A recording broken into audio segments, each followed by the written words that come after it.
The Trump administration has repeatedly promised 90 trade deals in 90 days. It was an ambitious pledge to begin with. But this afternoon, with only 10 days left in that timeline, it appears the administration has only 1.5 agreements in place. Naturally, the goalpost moving has already begun. Treasury Secretary Scott Bessent now suggesting negotiations could be wrapped up by Labor Day. And Kevin Hassett, director of the National Economic Council, maintains more deals will happen whenever lawmakers pass Donald Trump's spending bill. Meanwhile, Trump himself today subtly redefining what a deal really means. Watch. What I want to do is, and what I will do just sometime prior to the 9th, is we'll send a letter to all these countries. There's 200 countries. You can't talk to all of them, no matter how many people you have. You can't talk to all of them. We'll send a letter and we'll say we would consider it a great honor, and this is what you'll have to do to shop in the United States. We're like a department store, to shop in the United States, and you'll pay a 25% tariff, and we wish you a lot of luck. And that's the end of the trade deal. Joining our conversation, Professor of Economics and Public Policy at the University of Michigan, Justin Wolfers. Justin, is that how it works? Is a trade deal like having an aggressive pen pal? You know, I have a partner, Alicia, and she and I try and work out our lives together so that we can enrich each other's lives. And at the start of our relationship, we took this really seriously, and we talked about what was important to her and what was important to me, so that we could cooperate together and create a rich and beautiful life together. You know, if I had said to her instead, I'm just going to send you a letter, I can tell you for sure and for certain, Alicia, I would be very, very single right now.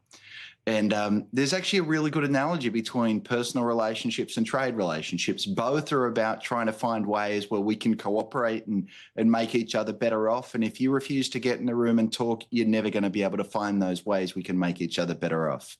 So if I'm understanding this correctly, the markets have been relatively stable. If he starts sending out these letters, and these letters are taken seriously, what then does that do to the markets? How soon do we sort of see the consequences of these stated policies? It really depends what's in the letter. Okay, so the 90-day pause is meant to end next week. I've heard it called Taco Tuesday. And if it turns out to be a Taco Tuesday where those letters are sort of meek and mild and say, you know, I'm walking back from tariffs, then don't expect markets to respond much at all. But if, as I think we're hearing signs of, he's going to go back to very high, very robust tariff policies, the sorts that would decimate trade between the US and other countries, and the sort that would call forth retaliation from our partners. If that's what happens, you can expect exactly what we saw happen on Liberation Day to happen again on Taco Tuesday, which is the president walks out in the lawn, announces a crazy and incoherent set of tariffs, and the markets freak out saying, hey, I didn't realize you were serious about this. Oh, my goodness, if this is what you think economic policy is, the United States is not a bet we think is worth making. There's some reporting today. I want to read you this from the New York Times, Justin. India, Vietnam, Japan, the European Union, Malaysia, and other governments have been working toward deals that could smooth relations with the United States and avoid double-digit tariffs.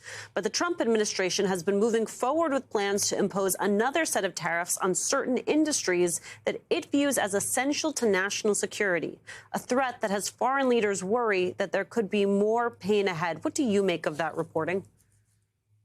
I mean, it points to a really fundamental problem, which is the president tends to change his tariff policies more often than I change my underwear. And to be clear, I do that daily, Alicia. And the problem with that is if you try and make a deal with someone based on what they said today, but then they reserve the right to completely upend the way they do business tomorrow, then it's not really much of a deal at all. Look, think about the poor Canadians, for example, which is they had a deal. It went through Congress. It went through their parliament. It was called NAFTA. This new bloke, Donald Trump, came to power in 2017, ripped up that deal, said it was a terrible deal, and wrote a whole new one. So then they abided by it. And then this new bloke, Donald Trump, comes back to power, calls that a terrible deal, rips it up, and then accuses them of not doing a nice job in negotiating with them. When your word is worth nothing, why would anyone trade anything away in exchange for your word? And that's the difficulty they're facing, which is if the US isn't going to make serious commitments, why would anyone make a serious commitment back?